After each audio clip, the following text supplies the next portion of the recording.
안녕하세요. 반갑습니다. 한국 CS 마인드 교육센터 박정민 강사입니다. CS 리더스 관리사 2021년 7회차 지난 7월 11일 날 진행이 됐던 정기시험 기출문제 문제풀이 분석 동영상 저희가 카페에서만 제공되는 컨텐츠로 조금 기존에 하던 방식과는 조금 다른 방식으로 기본서에 들어가 있는 내용을 조금 더 좀 많이 포함해야겠다라는 생각 때문에 저희가 하던 방식, 이 컨텐츠의 방식을 조금 바꿨습니다. 그래서 이 영상 자료는 카페에만 제공이 될 거예요. 네, 그래가지고 뭐 크게 제가 전달해 드리는 내용은 크게 달라지진 않겠습니다만 화면에 표시를 하면서 조금 더 익숙하게 받아들이실 수 있도록 준비를 한 컨텐츠입니다. 그래서 오늘은 CS 개론 1번부터 10번까지 첫 번째 영상으로 자 시작을 하도록 하겠습니다. 자, 개론 문제입니다. 1번부터 10번. 시작하면서 간단히 말씀드리면 7회차의 시험은 있는 그대로 말씀을 드리면 정말 극약의 난이도였어요. 그러니까 난이도는 하 수준으로 솔직히 말씀드리면 하를 더 뚫고 내려갔죠. 전체적으로 보면 요 근래 이렇게 쉬웠던 기출문제가 있었나? 라는 생각이 들 정도로 워낙에 쉽게 출제가 됐던 문제 유형이었습니다. 자, 그럼 하나씩 보겠습니다. 고객 만족과 관련해 라고 지금 얘기하고 있고요. 뭐 가로 안에 들어갈 내용 뭐 최근에 2018년 19년 기점으로 해가지고 유독 많아진 문제 유형이에요. 기본적으로 이렇게 나오는 거 CS 개론 1장에서 나온 겁니다. 고객 만족 관리 개론에서 출제가 됐던 문제 유형입니다. 자, 여기에서 언급을 드리는 이유는 이 파트에서 학자가 어떤 내용으로 정의를 했나요? 라는 문제 유형은 아주 전형적으로 출제가 되는 문제 유형입니다. 저희가 많이 보고 있는. 자, 그럼 보기로 볼까요? 올리버는 이라고 얘기하거든요. 자, 이렇게 되면 올리버는 이라고 나오면 딱 한 가지 키워드가 떠오르셔야 돼요. 네, 그건 바로 성취 반응이에요. 네, 왜냐면 올리버라는 이 학자가 고객 만족에 관련된 이론을 정의를 할 때 다른 학자와 완벽히 구별되는 키워드가 뭡니까? 라고 하면 바로 이 성취 반응이라는 거였거든요. 네, 그리고 또 하나는 아시겠지만 올리버는 기대 불일치 이론을 발표한 사람, 쉽게 얘기해 1980년경에 이게 두 가지를 저희가 알고 있는 키워드로 기억하고 있는 사람입니다. 그래서 만족이란 소비자의 무엇으로 판단됩니다. 결국 여기에 들어갈 말이 성취 반응이겠죠. 오늘 물어보는 문제 유형도 오늘이란다. 1번에서 물어보는 문제 유형도 바로 이 내용일 거고요. 그러니까 답은 2번 성취 반응입니다. 아주 간단하게 해결할 수 있는 문제 유형이기 때문에 뭐 굳이 다른 설명을 드릴 필요까지 없을 정도로 보시면 되고요. 이 문제 유형은 동일 유형이 출제가 됐어요. 동일 유형은요, 보기도 똑같고 문제도 똑같다는 얘기예요. 이런 식의 문제가 2019년 3월 달에 출제가 된 적이 있었어요. 그러니까 이 기출문제를 만약에 참고해서 보셨던 분이라면 이 문제는 문제를 보자마자 답을 그냥 딱 체크하셨을 겁니다. 그럴 정도로 반복되는 문제 유형. 다음 문제로 볼까요? 고객만족 관리의 역사라고 얘기하거든요. 역사. 이 역사에 대한 걸 가지고 저희가 기본서에서 보게 되시는 건 1972년도에 미국 농산부에서 자국의 농산물에 대해서 CSI를 발표를 했고요. 고객 만족도 조사. 이걸 정량적으로 지수화 해가지고요. 이걸 모델링 삼아서 나온 이론이 뭘까요? 그래서 굿맨 이론입니다. 라는 걸 보셨을 거예요. 그리고 75년, 77년도에 JD 파워라고 하는 미국의 리서치 회사에서 자국의 자동차 순위에 대해서 발표를 하죠. 만족도에서. 그리고 80년에 전 세계적으로 까무러칠 만한 노릇, 사스라는 항공사, 만년 적자에서 벗어나기 힘든 컨소시엄으로 구성된 몇 개 나라가 여기에 얀 칼슨이라는 사장, 이 젊은 사장이 부임하면서 직원 한 명 안 자르고 실제로 흑자로 돌려 세웁니다. 아시겠지만 그걸 자기 자서전에 15초의 기적이라고 표시를 하죠. 이게 알고 계시는 MOT예요. MOT를 실제 경영에 적용해서 성공했던 사례. 이래놓고 뒤에 10년 동안 전 세계적으로 퍼져나갑니다. 이때 조금 얄미스럽지만 일본이 먼저 받아들여요. 그리고 나서 우리나라로 타고 들어오죠. 92년에 LG의 고객가치 경영, 93년에 삼성의 실제로 신경영. 네, 이건희 회장 살아계실 때 마누라와 새끼 빼놓고 다 바꿔야 돼 라는 이런 좀 상스러운 표현으로 얘기가 됐던. 네. 그리고 나가지고 나온 게 97년 IMF 때문에 잠깐 정체됐다가 2000년대 와가지고는 업종 불문하고 전부 다 받아들일 수밖에 없습니다 라고 나왔던 문제 유형이기도 합니다. 분명하게 이해가시죠? 네, 이렇게 나오는 걸 저희가 고객만족 관리의 역사라고 이렇게 부르고 있거든요. 자, 그러면 일단 뭐 80년대 주요 내용입니다 라고 하면 그냥 답을 찾는 방법부터 알려드리면 조금 안타깝지만 무조건 일본 사례부터 찾으셔야 돼요. 네, 80년대의 경우에 이 해당하는 내용 이렇게 한 딱 키워드, 네, 이게 기본적인 키워드고요. 자, 보기를 보면 83년이 아니라 93년, 네, 1993년, 89년 현대자동차 아시겠지만 현대자동차는 90년인가요? 아니면 91년인가요? 이 둘 중에 하나인데 현대에서 자동차가 분사돼서 나와요. 이때. 예, 이렇기 때문에 이것도 연도가 잘못된 거로 볼 수가 있겠죠. 그 다음에 80년 일본 소니사 고객만족 경영의 도입. 자, 80년대 업종 불문한 아니면 이건 2000년대 2000년대에 들어와서 이렇게 된 거. 82년 국내 최초 LG 아니면 92년 92년 자 숫자를 이상하게 쓰네요.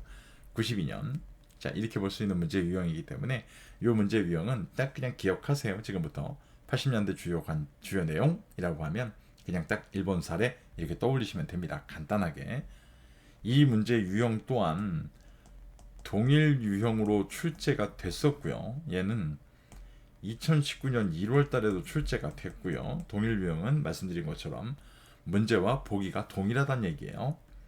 그 다음에 2020년 11월 달에 출제가 됐어요. 1년이 조금 넘어가는 텀으로. 그 다음에 지금 보시는 문제 2021년 7월 달에 출제가 된 거죠. 예, 이 세 번의 출제 패턴이 다 동일 유형이었어요. 네, 그러니까 이 문제 유형은 아예 그냥 답을 기억하셔도 될 만한 문제 유형이다 라고 이해를 하시면 될 것 같습니다. 다음 문제. 다음 보기의 대화 내용 중 자 이렇게 예문을 통해서 내거든요. 예시문을 통해서 자 김 부장의 상황에 가장 부합한 이론이 뭘까요? 자 이 문제 유형은 뭐 개론 1장 고객만족 관리 개론에서 보실 수 있는 내용인데 실제로 이제 제가 교재외 기출 문제라고 표시를 했어요. 근데 왜냐면 이런 예시가 실제로 나와 있지는 않기 때문에 기본서에 자 담배 한 대 피우고 와서 마무리합시다. 저 지난주에 담배 끊었습니다. 이참에 부장님께서도 금연에 동참하시는 건 어떻겠습니까? 뭔가 제안을 하죠. 그랬더니 건강에 해로운 건 나도 알지만 아시겠지만 이 뭐뭐 하지만 이라는 건 선생님들 갑자기 실무론 얘기 예스바 답법이에요. 그러니까 앞에 거는 인정하는 거죠. 분명하게. 그래놓고 내 상황을 이야기합니다. 담배 필터를 끼워서 피우면 나쁘지만은 않다네. 누가 이럴까요? 이건 자기가 느끼는 것뿐이에요. 그러면 자기의 지금 흡연의 행동을 뭐 하고 있어요? 네, 합리화 시키고 있죠. 합리화. 네, 내가 담배 피는 거에 대해서 합리화를 시키고 있어요. 아시겠지만 이 합리화라고 하면 떠오르는 게 딱 두 가지가 있겠죠. 네, 대표적인 게 이솝우화에 여우와 심포도라는 게 있고요. 여우와 심포도라는 우화. 자, 이것도 내합리화예요. 기본적으로. 그 다음에 나오는 게 흡연의 합리화예요. 흡연의 합리화. 이 두 가지 예시가 나오는 게 뭐냐면 패스팅거의 인지부조화 이론이에요. 인지부조화 이론. 이해가시죠? 인지부조화 이론의 대표적인 예시가 이 두 가지거든요. 네, 이렇기 때문에 지금 위에 나오는 예시문 흡연의 합리화. 그럼 딱 답은 인지부조화 이론입니다. 자, 인지부조화 이론과 또 예를 나누면 호만스의 교환 이론이라는 게 있거든요. 교환 이론. 이 두 가지를 말씀드린 이유는 얘들은 또다시 하나로 귀결됩니다. 뭘로요? 네, 공정성 이론. 공정성 이론의 근간하고 있는, 공정성 이론이 근간하고 있는 두 가지 이론이 뭡니까? 인지부조와 교환 이론. 이 중에 페스팅과 인지부조와의 두 가지 예시가 뭔가요? 여우와 심포도, 흡연의 합리화. 네, 이렇게 돼 있거든요. 기본서에서. 자, 이렇게 따지면 합리화라는 키워드를 가지고 인지부조화 이론이라는 걸 정확히 유추할 수 있는 문제의 유형이었습니다. 네, 기억하셔야 될 것 같고요. 이 문제의 유형 또한 동일 유형은 아닙니다만 얘는 유사 유형이 출제된 적이 있어요. 그게 언제냐면 2019년도 1월 달이었고요. 그때는 뭐가 나왔느냐? 네, 여우와 심포도가 나왔어요. 여우와 심포도. 그러니까 이 문제 유형은 아시겠죠? 어떻게 출제가 되는지. 그죠? 두 가지가 왔다 갔다 하고 있습니다. 기본적으로. 그럼 두 가지에 대한 것만 저희가 정확하게 인지하고 있다면 이 문제는 앞으로 어떻게 변형이 되더라도 저희가 충분히 대비가 가능하실 거예요. 이해가시겠죠? 자, 워너가 제시한 귀인 이론입니다. 귀인 이론은 아시겠지만 어떤 거에 대한 결과를 보고 원인을 찾아가는 거거든요. 네, 저 사람 왜 저런 결과가 나온 거야? 원인이 뭐야? 라는 걸로 찾아가는 게 귀인 이론이에요. 그래서 이걸 적용해가지고 배우시는 게 기본서에서 뭐가 있느냐? PC본 다이어그램이라는 게 있는 거죠. 그죠? PC본 다이어그램은 불만 고객이 나오면 쟤 뭐 때문에 그러는 거야? 뭐 때문에 삐진 거야? 이렇게 찾아가는 거잖아요. 자, 범주와 체계라는 걸 얘기하고 있고요. 이 범주와 체계 같은 경우는 세 가지가 있어요. 첫 번째, 인과성의 위치 차원이라는 게 있고요. 인과성의 위치 차원. 그 다음에 안정성이라는 게 있죠. 그 다음에 세 번째가 통제성이에요. 자, 이렇게 지금 세 가지 중에 한 가지를 물어볼 거라는 거예요. 자, 예를 들어서 인과성의 위치 차원은 서비스 실패가 일어나면 실패의 원인이 저쪽에 있나 나한테 있나 이렇게 따지는 게 인과성의 위치 차원. 안정성은 이 서비스 실패가 일회적으로 단순 실수에 의해서 발생이 된 것인지 아니면 실제로 반복적으로 의도를 갖고 일어나고 있는 것인지 이런 것들을 따지는 걸 안정성이라 부르고요. 통제성. 그러니까 이것도 의도적이냐 비의도적이냐 아니면 통제가 가능하니 통제가 불가능하니 이렇게 나누거든요. 세 가지를. 자, 그러면 예시를 봐야겠죠. 뭐뭐란 어떤 원인이 일시적인지 영원한 것인지 단순 실수에 대한 건지 아니면 의도를 갖고 반복적으로 저러고 앉았는 건지 실수에 의한 것입니까? 반복적인 것입니까? 자, 이 원인을 추론하는 겁니다. 라고 하면 세 가지 중에 안정성에 해당하겠죠. 자, 이 답은 안정성입니다. 그래서 이 문제의 유형 또한 굉장히 어떻게 보면 정형화된 문제 유형이고요.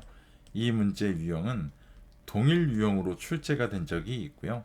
2019년 11월 달에 출제가 됐어요. 그러니까 보기도 똑같고 예시문도 똑같다는 거예요.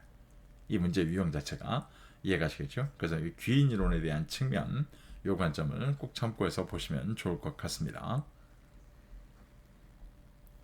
다음 문제, 비즈니스 프로세스의 분류. 자, 비즈니스 프로세스의 분류입니다 라고 한다면 저희가 아셔야 되는 게 핵심 프로세스가 있고요. 일단은 가장 기본적인 거죠. 이거 가지고 봤을 때 저희가 what에 대한 거예요. 거기 받게 될 그 무엇. 그래서 저희가 이걸 결과라고 부르게 되고요. 이걸 다른 말로 목적론입니다. 이렇게 부르죠. 그죠? 그 다음에 나오는 게 지원 프로세스가 있어요. 자, 이건 정말 how예요. how는 과정이죠. 과정. 그래서 전략론에서 이제 이걸 상호적인이라고도 표현하는데 개론에서 이제 이걸 전체론. 왜냐면 마이너스가 나면 안 되니까. 흔히 저희가 알고 있는 100-1은 제로예요. 이 산술적인 수치에 맞지 않는 그거 가지고 얘기하기도 합니다. 자, 전체론 두 가지가 있는 거고요. 그 다음에 에드워드 페퍼 교수가 실제로 세 가지를 추가했어요. 경쟁 프로세스, 그 다음에 변혁 프로세스, 그 다음에 기반 프로세스. 자, 이렇게 세 가지거든요. 근데 문제에서는 지금 경쟁 프로세스를 물어보고 있어요. 네, 에드워드 페퍼 교수가 얘기한 거. 자, 이 경쟁 프로세스는요, 무조건 뭐 하는 거예요? 경쟁자보다 뛰어나게예요. 뛰어나게. 다른 설명은 필요 없어요. 뛰어나게. 그다음 변혁은 뭐예요? 얘는 변화한다는 의미를 갖고 있거든요. 변화. 기본적으로 기반 프로세스는 뭐예요? 네, 얘는 뛰어나진 않아도, 뛰어나지는 않더라도 얘는 기반, 쉽게 얘기해서 기본이 되는 건 제공을 좀 해야 되지 않겠어? 라고 보는 게 기반 프로세스잖아요. 네, 그렇게 따지면 1번 볼까요? 조직이 영위하는 사업 영역에서 경쟁자보다 뛰어나게 저희가 간절히 원하는 문제 유형이에요. 네, 답이 1번에 그냥 있는 거. 이렇게 긴 문제는 답이 1번에 있는 게 제일 좋은 거잖아요. 저희가 봤을 때. 자, 1번이 맞는 거죠. 경쟁자보다 뛰어나게 이 키워드 가지고. 자, 2번. 경쟁자보다는 뛰어나지는 않더라도 최소한의 가치를 제공하기만 하면 되는 프로세스. 아까 말씀드렸던 기반 프로세스입니다. 그죠? 미래의 산업 전략이 성공할 수 있도록 사람, 기술, 프로세스를 결합해 조직의 역량을 구축해 나가는 과정. 자, 과정이 무슨 소리지? 아, 변화하고 있다는 소리겠네. 변혁 프로세스입니다. 그죠? 프로세스의 결과물이 고객에게 가치 있다고 파악되지만 우리가 만든 입장에서 봤을 땐 이게 도움이 되지 않겠어? 실제 경쟁이란 측면에서는 핵심 프로세스가 아닌 경우예요. 이게 핵심이 아니라는 거예요. 이걸 저희가 아까 어떤 거라고요? 기반 프로세스라고 부릅니다. 변화하는 말 하나마나 변혁 프로세스입니다. 자, 이렇게 따지게 되면 1번 설명만, 올바른 설명, 경쟁자보다 뛰어나게 라는 키워드를 가지고 정확하게 찾아낼 수 있는 문제 유형이었습니다. 이 문제도 뭐 크게 어렵지 않게 저희가 의미 정도만 딱 알고 계신다면 쉽게 해결이 가능한 문제 유형이었습니다. 다음 문제. 휴맨의 서비스 프로세스 매트릭스. 정말 오랜만에 보죠. 잠깐만요. 그런데 하나 말 안 하고 온 게 있어요. 기본적으로. 위의 문제 유형 같은 경우는요. 얘도 동일 유형이 나온 적이 있어요. 네, 동일 유형으로. 근데 얘는 조금 시기가 오래됐어요. 2018년 5월 달에 출제가 됐습니다. 이걸 빼놓고 갈 뻔했어요. 2018년 5월 달에 출제가 됐던 문제 유형이었습니다. 그러니까 이 문제 2018년도 거까지 확대를 해서 보시는 분이 많지 않기 때문에 시험을 준비할 때 이 문제 같은 경우는 그냥 기본서의 내용으로 일정 부분 알고 계셨어야 해결이 가능한 문제 유형이었습니다. 자, 그럼 다음 문제로 갈게요. 슈메너의 서비스 프로세스 매트릭스. 자, 이 그림을 보여준다는 건 그나마 굉장히 저희가 조금은 수월하게 해결할 수가 있어요. 네, 왜냐하면 이게 문제 유형이 두 가지가 있는데 그림을 보여줄 때가 있고요. 이걸 워딩으로만 쓸 때가 있거든요. 이거 워딩으로 쓸 때가 훨씬 더 어려워요. 자, 그림에서 나에 해당하는 거, 자, 여기 얘기합니다. 일단은 딱 떠오르는 건 서비스 샵이겠죠. 분명하게. 해당하는 업종으로 가장 올바른 거. 자, 업종을 물어보고 있거든요. 저희가 업종.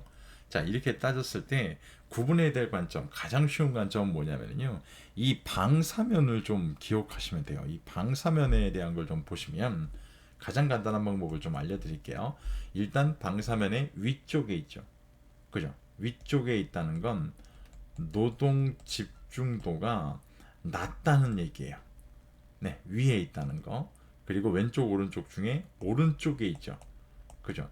이건 상호작용 개별화가 높다는 얘기거든요.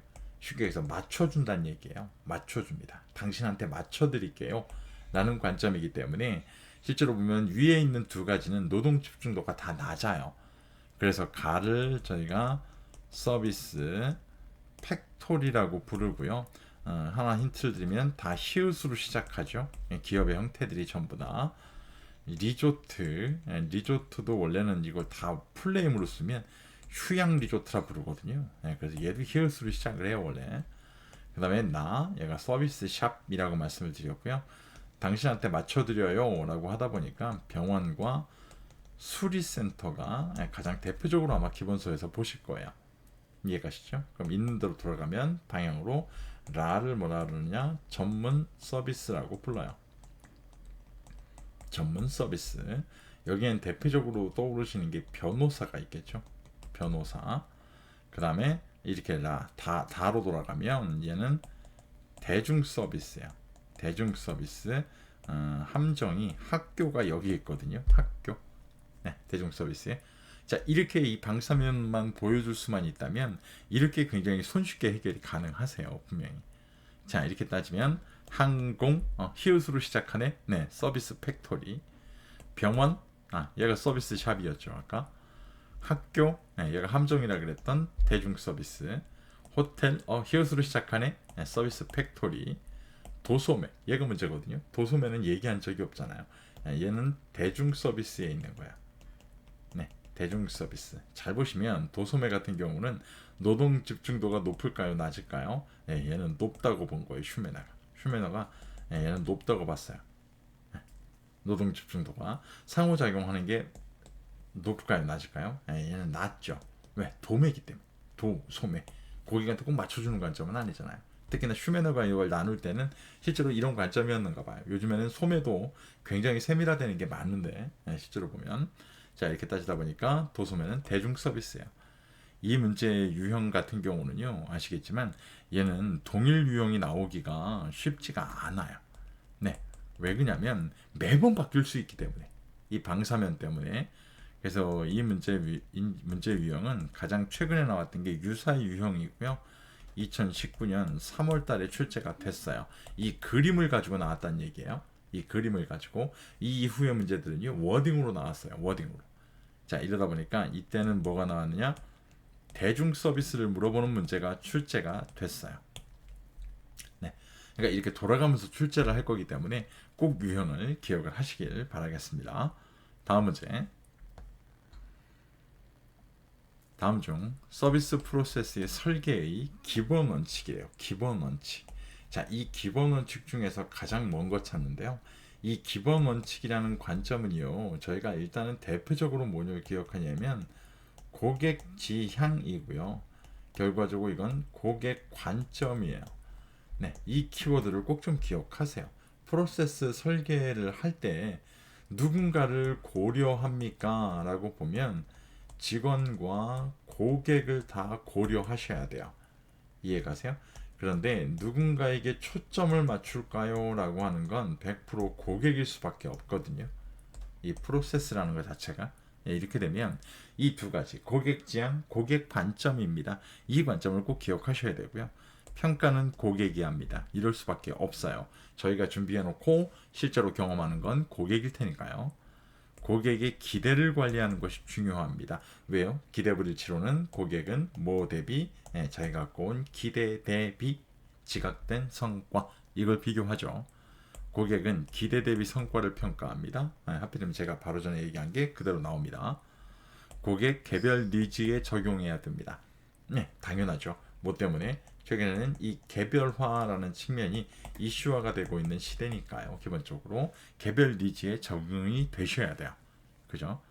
평가는 상대적이 아니라 절대적이에요. 이러면 얼마나 좋을까요? A라는 직원이 매뉴얼에 의해서 가라는 고객한테 동일한 서비스 60% 정도의 서비스를 해줬어요. 그러니까 가가 딱 보고 나서 50%를 넘어가는 상회하는 서비스를 해주고 있으니 나는 만족이에요.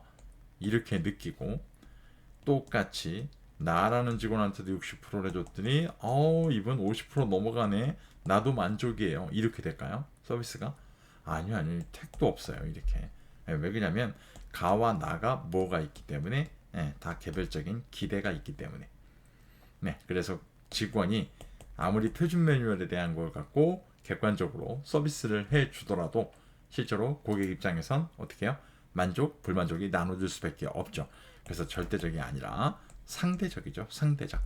그래서 평가는 절대적이 아니라 상대적이다. 이렇게 바꾸셔야 돼요. 이 문제 유형 같은 경우는 답이 바뀌거든요. 네, 그래서 유사 유형 문제가 출제가 되고요. 2018년도 4월달, 그 다음에 2020년도 6월달에 출제가 됐어요. 여기서 특징은 뭐냐면 2018년도에 나왔던 문제가 거의 변형이 돼서 2020년도에 출제가 되고 있더라는 거예요. 자, 이렇게 따지면 지금 현재 2021년도니까 저희는 어디 걸? 2019년도 걸 보시는 게 원칙이라는 거예요.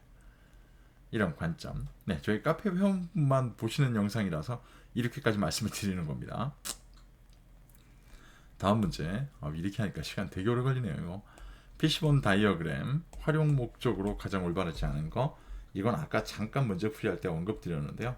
피시본 다이어그램은 귀인이론이라고 하는 실제로 특정 결과를 보고 원인을 찾아갑니다 라는 관점인데, 이 중에 저희 서비스에 대해서 쉽게 얘기해서 이 부정적 결과 이렇게 따지게 되면 이걸 저희가 불만족이라고 부를 거거든요. 이걸 나온 고객을 원인을 찾아가겠다는 거예요. 지금 보면 그죠? 이게 피시본 다이어그램이잖아요. 그래서 이거에 대한 활용 목적으로 가장 올바르지 않은 게 뭘까요? 이렇게 지금 물어보고 있습니다.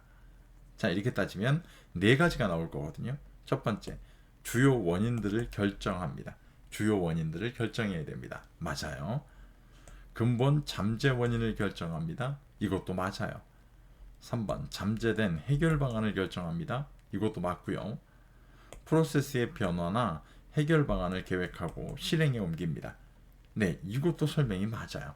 결국은 이 네 가지가 지금 뭐냐면 피시본 다이어그램의 활용 목적이에요. 활용 목적. 이 네 가지. 이해가시죠? 그러니까 이 네 가지 요소를 갖고 물어본 거예요. 이 문제 유형. 이걸 구별할 수 있습니까? 라는 관점인 거고요. 이 문제 유형 뭐 잊혀질만 하면 출제가 됩니다만 미리 답 얘기하기 전에 언급할게요. 이 문제는 동일 유형일 수밖에 없어요. 이거 잘 보셔야 돼요. 동일 유형이 아니라 동일 유형, 유사 유형이 다 들어가 있어요. 왜 그러냐면 얘는 동일 유형이 2019년 11월 달에 출제가 됐는데요. 얘는 만약에 동일 유형이 아니라 유사형으로 유사 유형으로 나온다면 지금 이 문제의 답이 이걸로 돼 있잖아요. 그러니까 이 답은 언제든지 바뀔 수 있다는 얘기예요. 왜 그러냐면 이 네 가지가 고정돼 있잖아요. 지금 네 가지가. 그죠? 그러니까 이 문제 유형은요. 잘 보시면 오답만 매번 체인지가 될 거라는 거예요. 오답만. 이렇게 동일 유형도 있어요. 오답도 동일했던. 네. 이렇지 않고는 오답이 매번 체인지가 될 거예요. 이해가시겠죠? 그런 관점으로 준비를 하시면 될 것 같습니다. 자, 다음 문제. 다음 중 품질 기능 전개 QFD. 자, QFD 그러면 저희가 꼭 아셔야 되는 거 고객의 요구예요. 고객의 요구. 하늘이 두 짝이 나도 고객의 요구. 네, 장점에 대한 설명으로 가장 올바르지 않은 거. 자, 무조건 어떤 거에 갖다 대시던 간에 고객의 요구라는 걸 꼭 떠올리시면 돼요. 고객의 요구. 이해가시겠죠? 왜 이렇게 강조하는지는 막바로 문제 보기를 보면 아실 수 있어요. 기업의 요구와 시장 형성 배경에 명확한 상관관계를 도출할 수 있어요? 아니요. 그렇게 위해서 고객의 요구라니까요. 네, 고객의 요구. 아니 강사 뭔 예외사항도 아니요. 예외사항도 필요 없어요. 그냥 고객의 요구요. 이해가세요? 그래서 이 문제 유형은요. 꼭 아셔야 되는 게 기업의 요구, 경영자의 요구 이 두 가지가요. 아주 전형적으로 나오는 오답의 패턴이에요. 네, 기업의 요구, 경영자의 요구 다 안 맞아요. 아우 혹시나 뭐 이런 예외사항이 있지 않을까? 없어요. 그냥 고객의 요구. 네, 얘가 잘못됐어요. 나머지 설명은 다 맞는 설명이에요. 전부 다. QFD에 대해서 이해가시죠? 그러니까 이 문제 유형 같은 경우를 지금 보시게 되면 얘는 천만다행히 동일 유형이었어요. 동일 유형. 문제와 답이 똑같다는 2019년 9월 달에 출제가 됐고요. 2019년 9월 달에. 이해가시죠? 이렇게 구별을 좀 하시면 될 것 같고요. 이 QFD는 다시 한번 말씀드리지만 굉장히 다변화되는 문제들이 출제가 많이 됩니다. 그래서 QFD 같은 경우는 정말 여러 가지의 기출문제 유형들을 보셔야 됩니다. 네, 그래야 대비가 되세요. 이 문제 유형 같은 경우는 굉장히 수월하게 저희가 문제풀이 해결할 수 있는 문제 유형이었습니다. 자, 다음 문제. 고객만족 경영 CSM이라고 저희가 불러요. 고객만족 경영이라고 하면 바로 2장이에요. 2장 고객만족 경영. 자, 여기에서는 무조건 아시겠지만 고객 지향이라는 관점이 제일 중요하고요. 또 하나가 전사적이라는 관점이 시작되기 시작합니다. 네, 키워드로 언급되기 시작하는 거예요. 두 가지에 대한 거. 자, 그래서 패러다임, 이 기본적인 하나의 틀이 변화가 될 텐데 기업 중심적이었던 예전에서 고객 중심적으로 돌아서야 됩니다. 그래서 저희가 뭐 나오는 알고 계시는 대표적인 게 3S에서 3C로 돌아서야 됩니다. 라는 관점까지 2장에서 다 보고 계시는 거예요. 자, 이때 주체, 기업에서 고객으로 돌아섭니다. 이건 뭐 당연하겠죠. 고객 경영 전략이래요. 개발, 유지, 공유, 고객을 개발한다. 고객 중심적인 고객을 획득한다. 맞을까요? 네, 아니죠. 이건 뒤바뀌셔야 돼요. 예전에는 고객을 획득하는 게 목적이었어요. 일단 뺏어와서라도 획득해야 돼. 근데 최근에는 개발, 유지, 공유 이걸 전체 과정을 다 하나로 끌고 가면서요. 이해가시죠? 이 관점으로 특히나 이 유지라는 게 지금은 굉장히 중요하죠. 유지라는 거. 이해가시죠? 왜? 유지를 하고 있어야 나중에 이 멤버스 겟 멤버스라고 하는 고객이 고객을 소개시켜줘요. 이런 방법까지 끌어올 수 있는 거니까요. 이해가시죠? 그래서 2번 설명이 잘못되어 있습니다. 지금 잘못된 것만 골라내자라고 한다면 2번 설명이 잘못되어 있고요. 이 문제 유형도 흔히 봤던 게 기억이 날 정도로 동일 유형 문제 유형이었고요. 2019년 11월 달에 출제가 됐던 문제 유형이었습니다. 이해가시죠? 이렇게 보시면 될 것 같고요. 선생님 잘 보세요. 저희가 10문제를 풀었는데요. 지금 30분 가까이 걸려왔어요. 이렇게 길게 하는 이유는 뭐냐면 기본서에 대한 재학습의 시간을 줄이려고 하는 거예요. 이렇기 때문에 기본서의 내용을 조금 더 많이 포함시켜서 선생님들이 이 문제의 유형이 비슷한 게 나오더라도 이 들었던 기본서의 내용을 가지고 해결에 접근할 수 있도록 그 내용들, 기본서의 내용들을 많이 포함을 시켰거든요. 그래서 영상을 통해서 한번 잘 확인하시고 이 문제 유형들 나는 그럼 앞으로는 이렇게 대응하면 되겠다라고 생각하신다면 아마 저희 총 90문제 중에 만약에 지금 보셨던 10문제가 정말 기적처럼 다 나온다 그러면 아마 몽졸이 대응 가능하실 겁니다. 네, 오늘 긴 시간 영상 보시느라 고생 많으셨고요. 실제로 저희 카페에 이 영상 말고도 뭐 챕터별 기출문제 또는 기출문제 분석 자료 여러 가지가 제공되고 있기 때문에 꼭 한번 참고해 보시길 바라겠습니다. 고생 많으셨습니다. 다음번엔 11번부터 찾아뵙겠습니다. 수고하셨습니다.